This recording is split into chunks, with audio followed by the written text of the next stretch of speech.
માટે ગુરુ રે. જ્ઞાન તો થોડું ઘણું છે, પણ ઘરે સાસ નહોતી તે તમે જુઓ ભોળા દાદાની વાડીએ સાસ લેવા આવ્યો.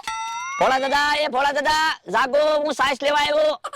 લ્યો બોલો, કઈ બોલતાય નથી. મને તો લાગે ઉજાગરો છે એટલે હુતા છે. ભોળા દાદા, એ ભોળા દાદા જાગો.